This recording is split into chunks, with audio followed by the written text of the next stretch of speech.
I don't like videos that have a lot of fluff or anything like that. So I wanted to make this quick video, the things that I did from the beginning, what I recommend for a beginner stacker, what I recommend for an intermediate stacker, at least things that I did to make things a lot easier. I'll go over some of the mistakes that you could make if you're not careful. There are a few things that I do want to say I wanted to mention. I am going to talk about building your stack. I'm going to talk about, once you get into that intermediate point, what you should stack from there. And then I want to talk the finer points of stacking. I'm going to talk about some of my stacking strategies. And then the bigger picture, why we stack. So with my personal journey, in the beginning, I only really invested in real estate and stocks. And I saw the fluctuations in the market and I said, okay, there's got to be something better. So I started stacking silver and gold because I noticed the importance of having a physical asset. And silver and gold are physical assets. So the thing why I felt I needed to make this video is because things have changed. The market has changed. If you remember a few years ago, there was COVID. Do you remember there was the silver squeeze? And there was a so-called shortage. There was no real silver shortage. It was a supply issue shortage. So I do want to mention that. This is newly updated for 2024. So building your stack. If you're a beginner, and I'm going to go through the beginner stuff really quick. Basically, if you're in the United States, American Silver Eagles. That's your foundation. Just buy American Silver Eagles, and because they are the most liquid, you can buy them and you can sell them at almost any dealer. No problem. They're easy to understand because they are 99.9% pure silver, so it means they're pure. They are, they don't have odd weights. They are 1 ounce, which is the recommended size of silver to buy. After you've built a base of American Silver Eagles, and then I think you can go on to silver rounds. And the only one that I would recommend for a beginner are silver buffaloes. They come in 1 ounce, just like the American Silver Eagles. They're 0.99. The only thing is that they are not backed by a government, but they are a lot less expensive. And the spread, your buy-sell spread is going to be a lot better when you buy rounds. Yeah, you'll buy them closer to spot, and sometimes you'll have to sell them a little bit less than spot. But the spread from the Silver Eagle buying and selling could be a lot more, and you might lose money there. And the other thing I wanted to mention about buying and selling, that you should always buy and sell a little bit so you know how the market works. You have to know how to store your silver or know about silver. Silver, and this is not so much for gold, does tarnish, it does tone, it does milk spot. If you don't like any of those things, don't buy coins that are notorious, like the Britannia, for milk spotting. Instead, buy the Canadian maple. They don't milk spot. And then about toning and tarnishing, if you keep them in a cool, dry place, let's say in a safe, and then you put those little packets, like that you find in your tennis shoes when you buy them new, put those in there, and that should help keep the humidity out, which is what causes that. Don't put them in the direct sun because that also causes some toning. Now, sometimes toning and tarnishing is a bad thing, but sometimes people like them that way. And if it's bullion, you can clean it. If it's not bullion, don't clean it. If you're not sure, always ask your coin store. Go to your coin shop owner and say, hey, can I clean this coin? Is it just bullion? And if they say, yeah, sometimes they'll even clean it for you. They've done that for me. The thing to remember, if it's a collectible, if you clean it, it's going to lose value. But as far as bullion, I'll say 90% of all bullion isn't a collectible. We went from buying American Silver Eagles to buying buffaloes to, knowing where to keep your silver. And also remember, silver takes up a lot of space.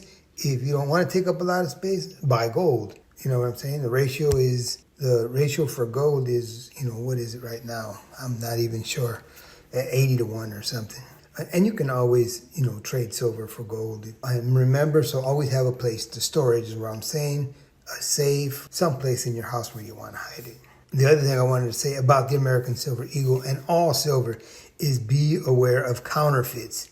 I always carry a magnet. A magnet doesn't catch everything, But no gold and no silver is magnetic. So if it's magnetic, right away I know it's a fake. There are many, many fakes out there that are not magnetic, so just letting you know that too. And there are other tests that you can do. But the biggest way to avoid that is just buy it from a reputable dealer. All right, now I'm going on to intermediate stacking. And I put constitutional silver or 90% silver or junk silver or whatever you want to call it in the intermediate stacking is because a dime doesn't weigh an ounce or a half an ounce or anything like that. You see what I'm saying? It's not a weight like 1 ounce of like where your American Silver Eagle is. You're going to get all these odd weights, different weights for a $50, a different weight for the quarter, a different weight for the dime. They're all going to be 90%. Now you do have some nickels that are 35%, and you do have some $50 that are 40%. So you have the 35% nickels and the 40% $50, but we won't get into those. The only thing I'm saying is because of those odd weights, they may trick you into buying more at a more expensive price than what you need to. If you have, some silver that is slick, like let's say silver from the 1930s compared to silver from the 1960s, the ones from the 1930s might weigh a lot less than the ones from the 1960s. So just remember, there is variance when it comes to circulated silver, junk silver. It's really important to know that. And the other thing you can get into is large silver bars.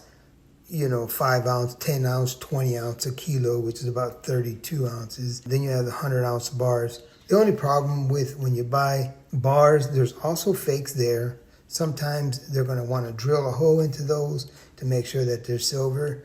Sometimes it's harder to liquidate because it's more money. A 100 ounce silver bar costs a lot more than a 1 ounce. And the thing is, the reason why people get into silver is that it's affordable. But when you get into 10, 20, 30, 100 ounce, it may not be so affordable. So you lose the pool of people who you can sell it to. So just remember that. Now, stacking strategies. I bought silver and gold in bulk. And I've also bought it using dollar cost averaging, buying a little bit at a time. The gold that I bought in bulk has really been better for me than the gold that I bought using dollar cost averaging. On the other hand, the silver that I bought in bulk turned out working better for me using dollar cost averaging, but I think it's because I bought more silver than I did the gold. But for the most part, if you don't have a lot of money, let's say $10,000 or $50,000 to put into gold or into silver in one chunk, just buy a little bit of gold and a little bit of silver, every week or every month, and you'll do pretty good. And the other thing I wanted to say about stacking strategy is diversifying your stack. Like I mentioned already, you could have bars, you can have coins, you can have rounds, but it's also good to have different metals, silver, gold, maybe even platinum or palladium, because when you're going to sell, if someone has too much of one thing, they're not going to want to pay you too much for it. Let's say they have a bunch of American Silver Eagles, but you have some gold to sell them, and he doesn't have much gold. They'll pay you a better price. So that's a good thing to think of when it comes to stacking strategies. And not sure if I mentioned it, but buying and selling gold is very good. If you buy some, sell a little bit to know what it's like and know what to expect, you'll do way better when you really have to sell a lot of it. All right, let's go on to the big picture. And the big picture I'm saying is, defining the importance of your stacking goals. And having a goal is important. Are you just going to keep stacking silver or keep stacking gold? Or are you going to stop at 1,000 ounces? Are you going to stop at 50 ounces? Are you going to stop at 10 ounces? What is it that you want that silver and gold for? For me and most people, when I've done surveys, they do it for wealth preservation. They do it for if the market were to crash, they still have an asset that has value. It's not going to go to zero like some stocks have and still do. So always have a goal. Define your goals. Know what they are. Are you saving it to buy a car? Are you saving it to buy a house? You know, like I said, are you saving it for wealth preservation? Are you saving it to pass on to your loved ones when you die? Have goals and stick to them. Stick to to your budget too, and how much you're budgeting when you're buying these. Also, have extra money aside so when there's a big dip or when you can find spot prices on gold or silver, which they do pop up all the time, you'll have that extra money to buy it. Now, another thing I have to mention is managing risks and emotions. Of course, silver and gold are just like stocks. They go up and they go down. If you buy everything when the prices are high, it may be hard for you to get any profit when the prices drop. And that's why dollar cost averaging, works really well. And then you want to manage your emotions. The biggest thing that I always hear is people talking about fear of missing out. They want to buy the newest, coin. That say the new gold Britannia came out, or the new gold Libertad, or the new silver Libertad came out. And they want to buy it, and they get the fear of missing out, and they'll pay extra just to get it at that time. I say if it's not in your goals, if it's not in your budget, don't even worry about it. Just keep doing what you were going to do, and you will do fine. I always say start small, have goals, and I don't see you going wrong there, but I'm not a financial advisor or any of that stuff. But the key importance is taking action. If you are going to start buying a silver, you need to go ahead and buy that first ounce.